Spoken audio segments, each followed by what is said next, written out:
Hello and welcome to our Sunday morning edition of The Papers. With me are Andrew Harrison, editor of Esquire Weekly, and Kunal Dutta, a freelance journalist. Welcome to you both. Let's have a quick look at some of today's front pages. The Sunday Times leads on plans by Theresa May, the Home Secretary, to force non-European Union students to leave the country when they complete their courses.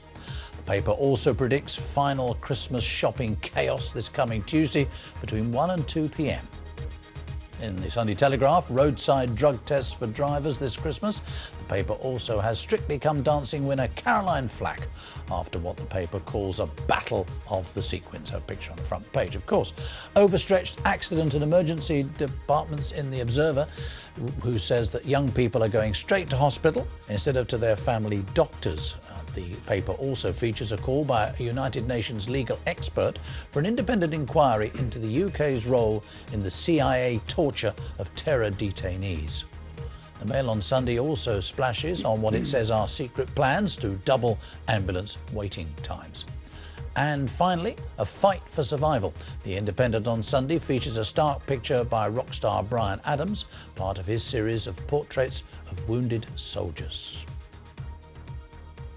Well, now, let's get on with the papers. Let's start. Good morning to you both, gentlemen. Let's start with this Daily Mail front page. Kunal, do you want to get on to this one? Secret plan to double ambulance wait times. Sure. Well, I mean, it starts as a secret plan. That's how it's billed. I think there's nothing very secret about it. Ambulances are absolutely, and A&E are absolutely overwhelmed at the moment. And been working on various stories this week about how London ambulance services have actually put requests into other parts of the country because there's such a backlog of demand. So, I mean, can you really fault it? It's a tier system now that is saying that basically what's going to happen is rather than just catering to every time they're called out, they actually have to prioritise in order of the requests that are coming in. But that's it's increasingly more difficult to do in the environment that we're in with A&E at the moment. It is, Andrew. So what we're talking about is that some crises are less serious than other crises. In other words, a road accident, presumably they go straight in, but a stroke, for example, I noticed they might lengthen the time for that, but that could be rather critical. It could be rather critical, but I think, you know, we have to accept that with limited resources, and there will always be limited resources, priorities have to be sorted out and decisions like this have to be taken. When it's presented in the form of a secret plan, it doesn't sound too great, but you know, I think we would all want our NHS resources to be used wisely. The interesting thing to me is that the Observer, which we're going to be moving on to look at next, kind of has part of the background to this, which is it's not just the increasing demand on A&E services, it's the changing nature of people's behaviour. And this Observer front page that we've got next is talking about NHS.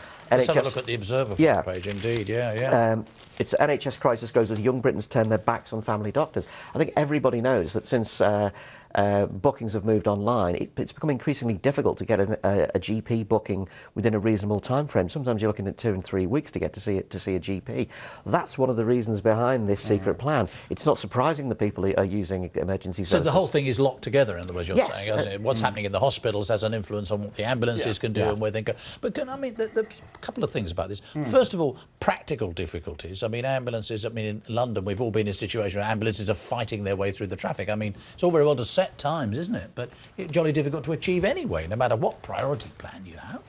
It is. It comes down again to the question of what do you do, and really at the end of this, where the buck actually stops is with NHS policy, and it goes back to the government. And I think, you know, at the moment, you know, of all the things that are on the Health Secretary's desk at the moment, A&E is actually looking really like a real big problem for David Cameron.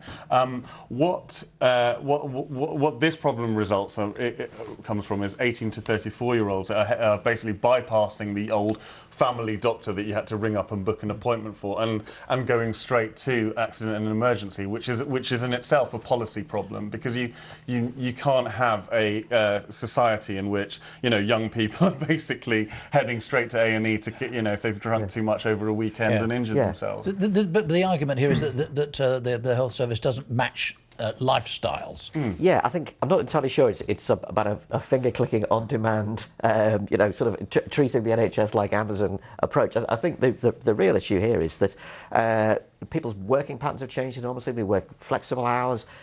Pretty much every adult in a household is expected to be in work, and yet you can't get a doctor's appointment past 6:45 in the evening. You can't get them very early in the morning. We would hope that GP services would reflect everybody else's flexible working patterns, and that if I can only get to see a GP at 9 o'clock at night, that there will be somewhere in London where I can get to see, or elsewhere. Yeah, and I think the next government's going to have to deal with that. I mean, one of the big things is the ageing population. Yes. That they've cited as a big problem. But also it's the young generation that are in work and are contributing to the economy that need to see a doctor as well as work, and can't really sort of do one but not the other. And the massive sensitivity of the NHS also kind of locks this in stasis, doesn't it? Because nobody wants to be the party that stands up and says the NHS is going to have to reorganise itself again in ways that the doctors are not going to like, and the professionals are not going to like, but are necessary in order to make the service fit for purpose for future. I was going to say that the one thing we haven't sort of really talked about is it's always politics, isn't it? Always politics. I mean, you'd have thought the time it takes to get somebody with a heart attack wouldn't be a political issue, but there we are. It is already. And the general election's 5 months away or whatever it is. Right, OK, let's move on now to the Sunday Times front page. Theresa May. Who wants to... Andrew, do you want to start with this one? I'll kick out foreign graduates, says the lady. Obviously, the Conservatives are trying to stake out a very, very hard-line position on immigration going into the election, as you've just pointed out. They want to make headlines, and they've succeeded here. Theresa May says that foreign students who've completed their courses will be expected to leave. Kicked out is, of course, a great headline phrase. They'll be expected to leave at the end of their course. I think for a lot of people, they would kind of expect that happens anyway. You come here to study and then you leave. But as Kunal was pointing out very correctly when we were talking earlier, perhaps the last thing you want to do is remove from the country highly educated, productive people who are going to contribute to the economy, pay their taxes and so forth. You don't want to boot out productive members of society. And they're talking here about something like 70,000 foreign students stayed behind in just 1 year. Obviously, not all of them are going to be fully productive, not all of them are going to be assets to society, but you would hope that we can retain those people who are. We go back to the issue, don't we? There's a big issue here anyway, but immigration is a big issue, a big political issue. And Theresa May, if we believe the stories, there doesn't seem much reason to disbelieve them. She and the Prime Minister not seeing eye to eye on things, which is another way of saying that she's probably positioning herself maybe to have a tilt at number 10. There's a bit of that too, isn't there? Let's be honest. I sort of feel like I bleat on about this every time I'm in, but yet again, this is an issue of David Cameron and the Conservatives promising something that they couldn't deliver. So in 2011, David Cameron made this big speech and he said, my goal by the end of this term is to reduce migration from net migration from hundreds of thousands to tens of thousands. Here we are, 5 months to go, it hasn't happened. What do? They suddenly realised that you cannot reduce that net migration number when you're having a freedom of movement across Europe. So where do you go next? You sort of look at what numbers you can actually change, and one of the numbers is foreign students, and it is, as you're pointing out earlier, it is a bit of a sad thing. I mean, there is an argument that says foreign students actually bring in indirectly sort of £8 billion into the economy every year. There was success, wasn't there, in closing down sort of, I think you described not bogus schools, but schools that really were just here to get. And I think that put a lot of work. It put a lot of the frighteners up the anti-immigration mob, and also Theresa May. And I think part of this policy seems to have come out of partly that, and partly the dire and desperate need to try and reduce net migration numbers, which they're not going to do by the election. Indeed. OK, let's move on now to something, yes, The Observer it is, at their front page. They put it down the bottom there, but it's talk here. Who wants to start on this one? Kunal, would you have a go at this? Tell us what it's about, first of all. UK must probe its role in CIA torture. And a new name, a new place is beginning to float across our consciousnesses. Yeah, so what has happened is the US Senate have released this now, as it's called, the CIA torture report. It's and there was a very much a sort of feeling of America really coming clean on foreign policy and some of the torture, well, we say torture, some of the enhanced interrogation techniques that the Americans used in these so-called black sites. One of the things that came out of this report was the fact that it was very heavily redacted, and one of the places that it was redacted is, it seems, anything that would have implicated the British government. So now there is this onus on, hang on a minute, we've got this report, this is America coming clean. Why hasn't Britain done so yet? And I think that's sort of playing into this. We were sort of talking about this earlier, but we're still waiting the infamous Chilcot inquiry, which is the Iraq. Into the Iraq war. Now that saw its last hearing, I think, in February 2010.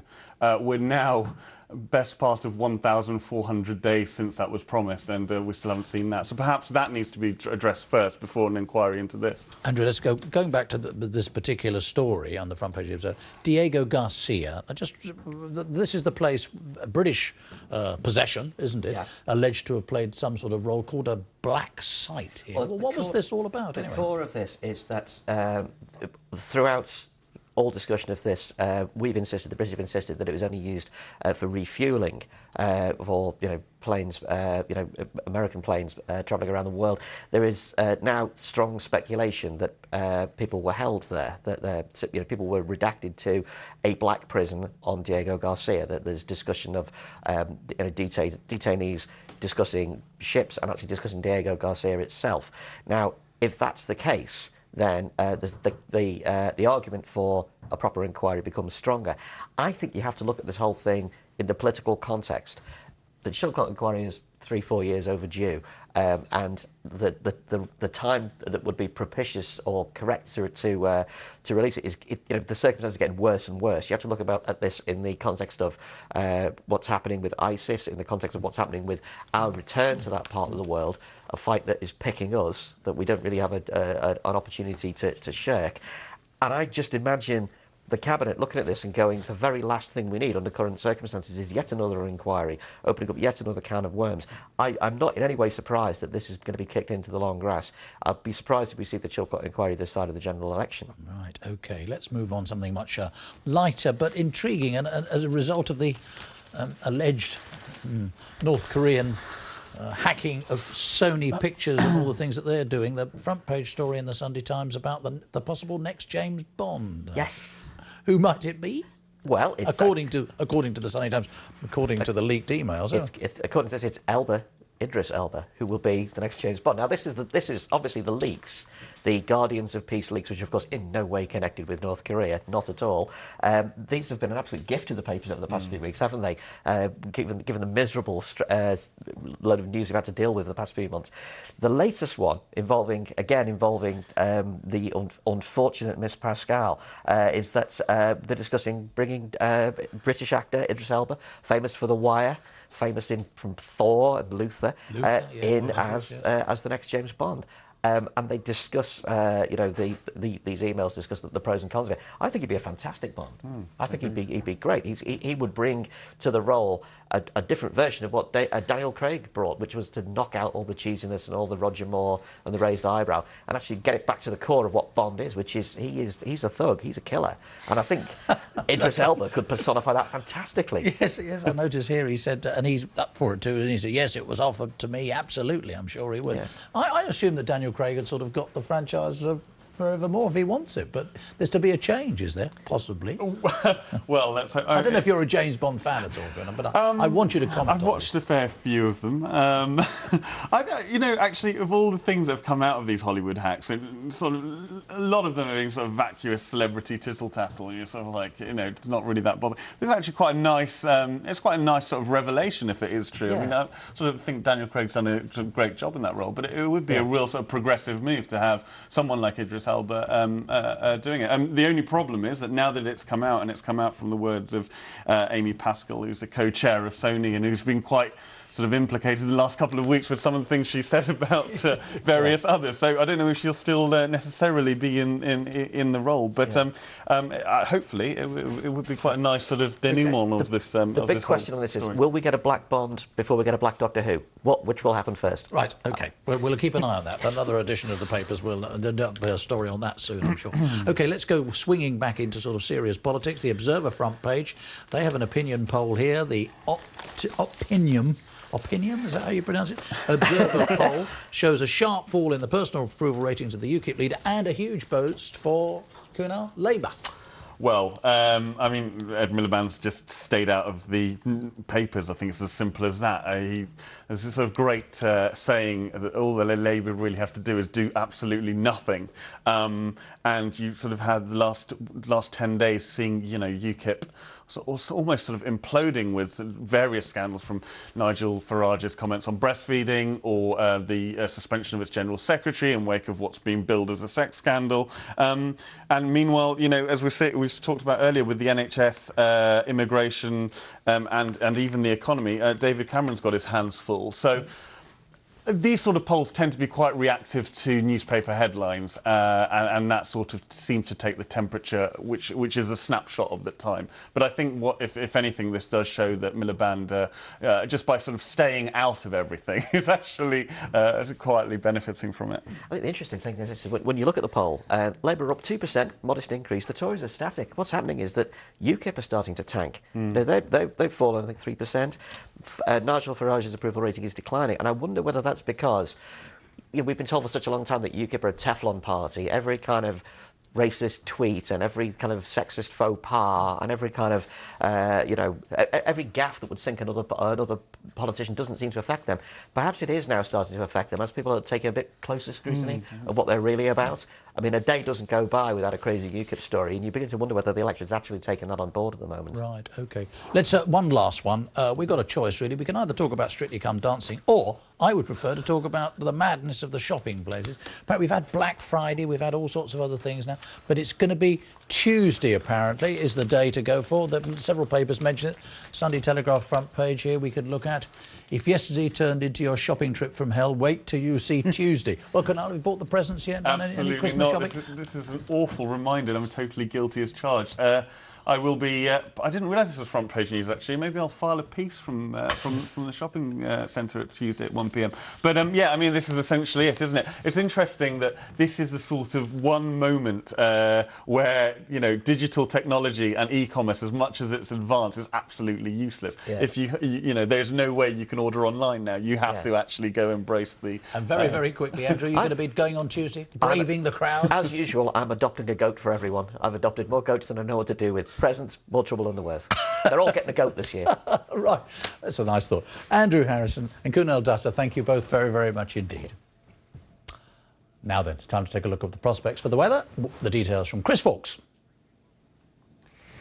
Hello again. We've had cloudy and mild weather move in overnight to most parts of the British Isles. Sunshine will be hard to find today. A cloudy day, but mild. There'll also be some strong winds around and also heavy rain for some. Let's take a look at what's brought the change. Well, it's this streak of cloud you can see here working across the Atlantic. The low pressure up near Iceland, the weather fronts stuck over Scotland. And it's across Scotland that we'll have the wettest weather today. In fact, 20 to 40 millimetres of rain falling widely, 80 millimetres over the hill, combining with snow melt, brings a risk of localised surface water flooding. That's just one aspect of the weather.